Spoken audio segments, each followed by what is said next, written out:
नमस्कार, myself Avinash Kumar, Narayan college, Goria Kothi, Jayaprakash Narayan university, Chhapra.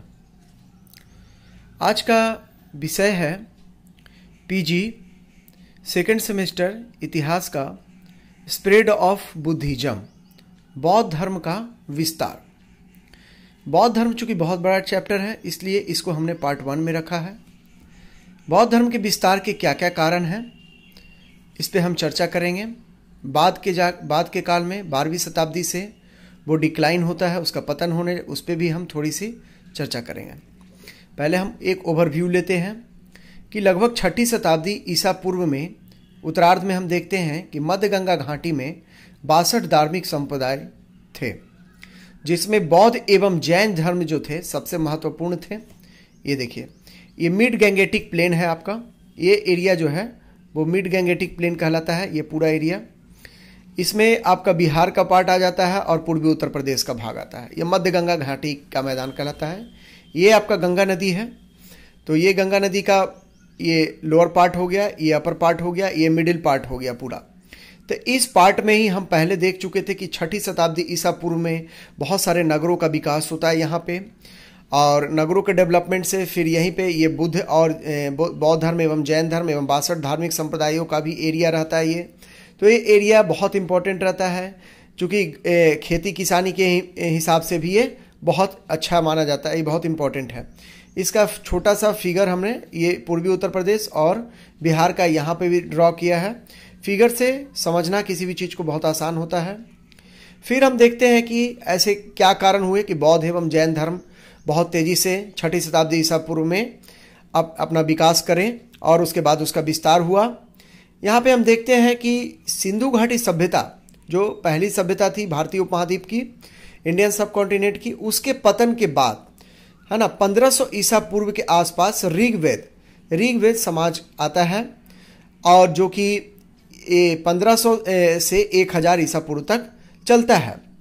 यहाँ का जो समाज था, ऋग्वेद का समाज जो था, वो काफ़ी इगलिटेरियन सोसाइटी था, यानी समान समाज था।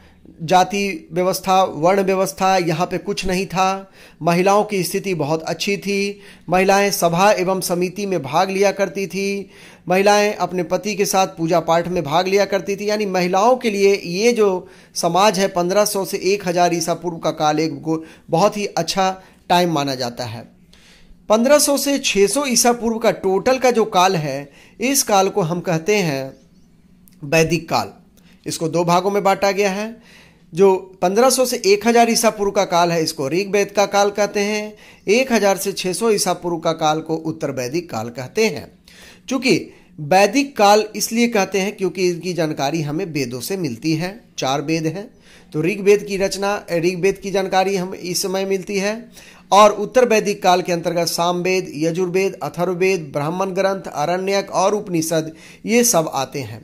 उत्तर वैदिक काल में जब हम आते हैं तो यहाँ पे वर्ण व्यवस्था काफ़ी प्रचलित होने लगी। चूँकि वर्ण व्यवस्था का जो ऋग्वेद के काल के अंतिम क्षण में ही हम देखते हैं, अंतिम समय में वर्ण व्यवस्था लागू होने लगती है, और यहाँ पे आके वर्ण व्यवस्था धीरे धीरे जाति व्यवस्था भी अपना स्थान बनाने लगती है।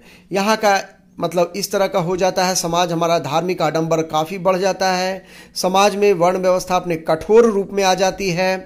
तो इसमें क्या होता है कि एक जो निचले वर्ग के लोग थे या सामान्य लोग थे, उनको बहुत सारी समस्याएं यहाँ पे झेलनी पड़ती है, जिसके कारण 600 ईसा पूर्व में फिर जब आता है तो बौद्ध एवं जैन धर्म ने एक नए स्वरूप में, धर्म के एक नए स्वरूप में बौद्ध एवं जैन धर्म आता है, और अपने सिद्धांतों के द्वारा, अपने दर्शन के द्वारा वो सामान्य या निम्न वर्ग के लोगों का काफ़ी समर्थन प्राप्त करता है। उसने पहले से जो चली आ रही थी परंपरा, जो चली आ रही थी यहाँ से जो चली आ रही थी परंपरा, उन सब का विरोध किया। पहली बार ईश्वर तथा आत्मा के अस्तित्व को ही नहीं माना। एक तरह से ये धार्मिक क्रांति थी। तो ये बहुत सारी चीज़ें, जो बेसिक चीज़ें थी, वो बौद्ध धर्म ने यहाँ पे चेंज किया ताकि बहुत सारे लोग इससे जुड़ सकें। इसके अलावा हम देखते हैं अब स्प्रेड ऑफ बुद्धिज्म, मतलब बुद्ध धर्म का विस्तार के बहुत, इसके अलावा और कई कारण थे, जैसे दार्शनिक वाद विवाद से दूरी बनाना। उन्होंने कहा कि नहीं, ज्यादा वाद विवाद करने का कोई फायदा नहीं, क्योंकि जो सामान्य लोग हैं उनको वाद विवाद की बहुत जो गूढ़ विषय है वो तो समझ में आएगा नहीं, तो इसलिए वो वाद विवाद से दूरी बनाए। बौद्ध संघ में प्रवेश के नियम सभी के लिए समान था, कोई जातिगत भेद नहीं था यहाँ पे, माने कास्टिज्म इन्होंने छोड़ दिया। तो कास्टिज्म पहले से जो चली आ रही थी उत्तर वैदिक काल में, और इन्होंने जो कास्टिज्म छोड़ा तो इसका फायदा सामान्य लोगों को हुआ और वो काफी ज्यादा संख्या में लोग इस धर्म से आकर्षित हुए। महिला सशक्तिकरण कैसे है? Women empowerment. संघ में प्रवेश का अधिकार पुरुषों के समान ही इसमें दिया गया, जबकि उत्तर वैदिक काल में हम देखते हैं कि महिलाओं को बहुत ज्यादा निषेध किया गया, फिर बहुत जगह पूजा पाठ या बाहर निकलना, उन सब चीजों पे रिस्ट्रिक्शन लगाया गया। अब देखिए यहाँ पे महिलाओं की ये निम्न स्थिति होती है। यहाँ पे वैदिक धर्म की तुलना में देखने से लगता है कि यह धर्म जो है काफी उदार था, है ना, काफी लोकतांत्रिक था, काफी डेमोक्रेटिक था, तो इसलिए लोग इससे काफी जुड़े। मगध में इस धर्म का व्यापक स्वागत राजतंत्र द्वारा भी मदद मिला इसका। मगध साम्राज्य हम देखते हैं, यहाँ पे हम देखते हैं कि इस एरिया में आप बिहार के मैप को देखिए, बिहार में उत्तर बिहार और ये दक्षिण बिहार है। दक्षिण बिहार के एरिया में आपका मगध साम्राज्य पड़ता है, तो यहाँ का सोसाइटी जो है वो पूरा आर्यन कल्चर है, और यहाँ पे भी जो है ये सोसाइटी जो रहा वो ओपन माइंडसेट का रहा, यहाँ आर्यीकरण इस जगह का नहीं हुआ। यहाँ पे जो मगध साम्राज्य हुआ, मगध साम्राज्य के प्रोग्रेस का जो राइज करने का एक कारण ये था कि यहाँ पे ओपन सोसाइटी थी। तो मगध में इस धर्म का व्यापक स्वागत राजतंत्र द्वारा भी मदद मिला। यहाँ आर्यन या ब्राह्मणिक प्रभाव कम था, इससे मगध को साम्राज्य में विस्तार में फायदा हुआ। पुनः बुद्धिज्म का जो विस्तार हुआ उसमें बुद्ध का व्यक्तित्व भी बहुत बड़ा था, उनका व्यक्तित्व काफी जो है प्रभावी था, किसी को अगर कुछ बोलते थे तो उस पर प्रभाव होता था, उनके चेहरे पे तेज थी जो लोगों को आकर्षित कर लेती थी। पुनः प्रेम, अहिंसा इत्यादि इनके प्रवचन के मुख्य अंग हुआ करते थे। इस तरह से बहुत ही आम जन के साथ साथ बहुत बड़े राजा महाराजा सबको आकर्षित कर सका बौद्ध धर्म, जो कि उसके विस्तार का एक बहुत बड़ा कारण बना। फिर है आपका पाली भाषा। आप किसी भी जनसाधारण की भाषा में अगर आप किसी चीज का प्रचार प्रसार करते हैं तो वो ग्रास रूट लेवल तक पहुंचता है।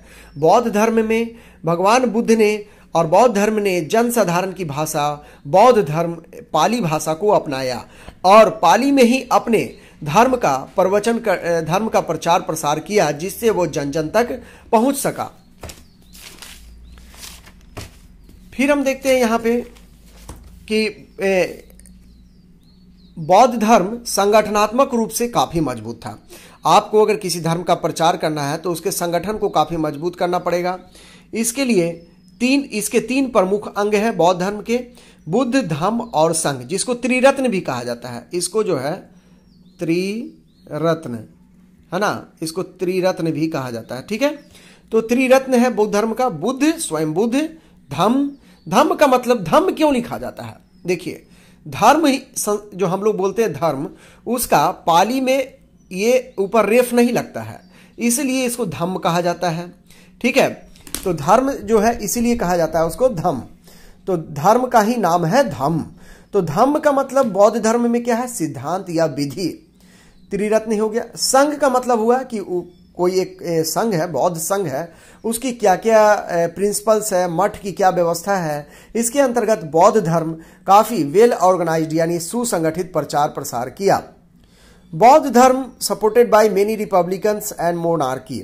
हम पहले रिपब्लिक की चर्चा कर चुके थे कि 6ठी शताब्दी ईसा पूर्व के आसपास हिमालय क्षेत्र में, बिहार में और कई जगहों पे जो है गणतंत्रीय व्यवस्था थी। तो भारत को इस पे गर्व करना चाहिए कि भारत सिर्फ राजतंत्र या मोनार्की का देश नहीं रहा है, भारत एक रिपब्लिक का देश रहा है, जिसका एक महत्वपूर्ण पार्ट होता है डेमोक्रेसी यानी लोकतंत्र। तो लोकतंत्र के कुछ बहुत सारे चिन्ह मतलब भारत में पाए गए हैं। ठीक है, तो मगध, कोसल, अब हम यहाँ पे ये कहना है कि बहुत सारे गणराज्यों ने और राजतंत्रों ने बौद्ध धर्म को अपनाया। तो मगध उसमें से मगध थे, कोसल, कौशाम्बी के राजाओं, अनेक गणराज्यों और उनकी जनता ने बौद्ध धर्म को अपनाया। अब एक बहुत बड़ी घटना घटती है जिसको कहते हैं इपोच मेकिंग इवेंट। एक युग प्रवर्तक घटना सिद्ध होती है, वो होती है मौर्य सम्राट अशोक का बौद्ध धर्म स्वीकार करना। एवं बौद्ध धर्म का व्यापक प्रचार प्रसार करना। इसमें देखिए कि यह धर्म कई देशों व भारत के राज्यों में फैल गया, जैसे श्रीलंका में, और अपने बेटा बेटी जैसे संघमित्रा और बेटे महेंद्र को वो बौद्ध धर्म का प्रचार प्रसार करने के लिए भेजता है। और कई जो है भारत के नेशनल और इंटरनेशनल जो है स्प्रेड होता है, माने काफ़ी जो है ये फैल जाता है। अब इतना होने के बावजूद भी ऐसी क्या घटना घटी कि बौद्ध धर्म भारत से लगभग विलुप्त सा हो गया और दूसरे देशों में अपना अस्तित्व आज भी बचाए हुए हैं, जैसे श्रीलंका, म्यांमार, थाईलैंड, जापान इत्यादि देशों में। ऐसा क्या कारण था? तो हम देखते हैं कि बौद्ध धर्म ने अपने ओरिजिनलिटी एवं अनुशासन जब तक इसका कायम रहा तब तक इसका व्यापक प्रचार प्रसार हुआ एवं यह अक्षुण्ण बना रहा। लेकिन बाद के काल में इसने अपने मूल स्वरूप को खो दिया। मतलब मूल स्वरूप कहने का तात्पर्य है जिस चीज को हमने पहले अभी बताया था कि इसने जाति पात का विरोध किया, इसने मूर्ति पूजा का विरोध किया, इसने जो ब्राह्मण धर्म में जो पहले से उत्तर वैदिक काल में जो चीजें प्रचलित थी उन सब चीजों का इसने विरोध किया। लेकिन वही चीजों को अब धीरे धीरे इसके मॉन्क के, इनके साधु, इनके जो संत थे वो लोग अपनाने लगे, जिसके कारण अब लोगों को ये लगने लगा कि वैदिक धर्म जो ब्राह्मण धर्म है और बौद्ध धर्म है, दोनों में तो कोई फर्क है ही नहीं।